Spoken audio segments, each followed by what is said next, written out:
Sabe quando às vezes você quer chamar a atenção da pessoa e aí você fala assim, fulano, der. Então, é esse does, entendeu?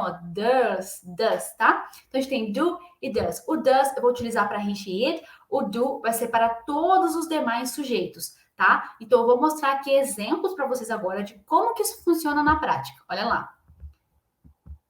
Por exemplo, né? Vamos pegar aqui uma frase interrogativa em inglês. Se eu for perguntar assim, por exemplo, ó, ela trabalha aqui, tá vendo que é uma pergunta? Ó, tô fazendo uma pergunta.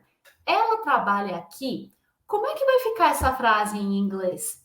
Lembra que o do e o does a gente utiliza como auxiliar para perguntas e frases negativas. Então, sempre que a gente tem perguntas no presente em inglês que não sejam com o verbo to be ou verbos modais, a gente começa a pergunta com do ou does. Então, aqui, ó, se eu tô falando dela, ela trabalha aqui. Lembra que eu falei que para he, she, it, utilizamos does. Então, como ela é she, a gente vai começar aqui a pergunta com o does, certo? Então, vai ficar assim, ó. Does she work here? Ela trabalha aqui. Does she work here? Ok? Você não poderia perguntar, por exemplo, do she work here? Por quê? Porque o do a gente não utiliza com he, she, it, tá? O do a gente utiliza com os demais sujeitos. Agora eu vou passar aqui para vocês mais uma regrinha para que vocês aprendam, ó. Lembra que eu falei no slide anterior, né, se eu não me engano, que eu estava falando sobre a conjugação verbal do presente, e eu falei que sempre que a gente tem frases no presente em inglês, a gente vai ter que mudar o verbo adicionando ES, IES ou S. Por exemplo, no caso aqui do verbo to work, se eu fosse falar assim, ela trabalha, ia ficar assim, she works, certo? Só que, como aqui eu estou montando uma pergunta, eu estou perguntando, ela trabalha? Não é uma afirmação. Eu estou perguntando, ela trabalha? E aí eu coloco o does na frente para auxiliar, para me auxiliar a formar essa pergunta. O work não vai mais sofrer alteração. Por quê? Porque o does já está fazendo isso, ó. Então eu coloco aqui na frente, ó. Does she work here? Ela trabalha aqui. E aí vocês podem perceber que esse work aqui não tem mais S, tá? Não é necessário quando a gente faz perguntas. Aquela alteração que eu falei para vocês, né, de S, ES ou IES para frases no presente, ela só acontece de fato para frases afirmativas, tá? Então aqui vai ficar assim, ó. Ela trabalha aqui vai ser does she work here e não do she work here, por exemplo, tá? Olha só, aqui nós temos uma frase negativa, então também vamos estar utilizando aqui o do ou does.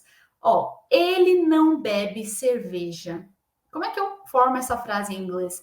Ele não bebe cerveja. Bom, olha só, vamos nos atentar aqui ao sujeito. De que eu tô falando? Ele. Ele em inglês é quem? He, certo? Lembra que eu falei, para he, she, it, utilizamos does. Então, qual que a gente vai usar aqui do does? Vai ser o does. Então, se eu for falar assim, ele não bebe cerveja, he doesn't drink beer. He doesn't drink beer, tá? Não poderia ser, por exemplo, he don't drink beer. Isso não tem sentido, tá bom? Porque o don't a gente não utiliza para he, she, it.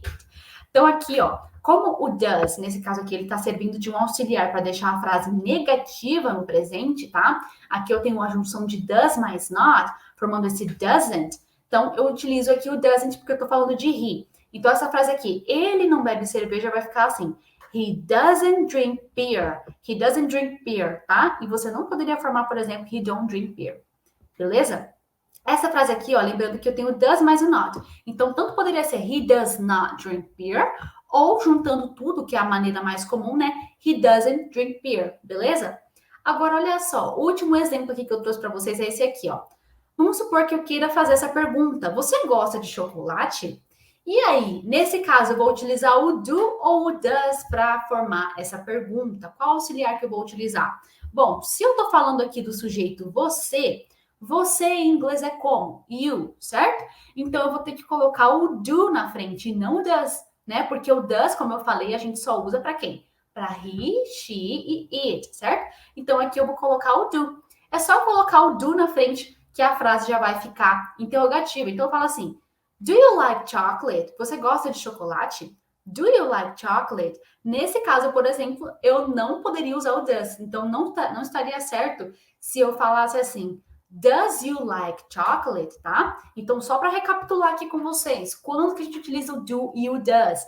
O do você vai utilizar para todos os sujeitos que não sejam he, she e it. Por isso que é mais fácil você só gravar aqui para he, she e it você utiliza does, porque aí para todos os outros é do. Então, eu vou ter assim, ó, I do, eu faço, né? Por exemplo, I do, you do. E aí chega, ó, he does, she does, it does. Os demais sujeitos são todos do, tá? Então, we do, you do, they do, tá? Então, sempre que você for utilizar auxiliares assim, né, nessas frases do presente, para formar a frase negativa ou interrogativa, o does você vai utilizar com he, she, it e o do com todos os demais sujeitos. Deu para captar, guys? Depois me deem um feedback aí, tá?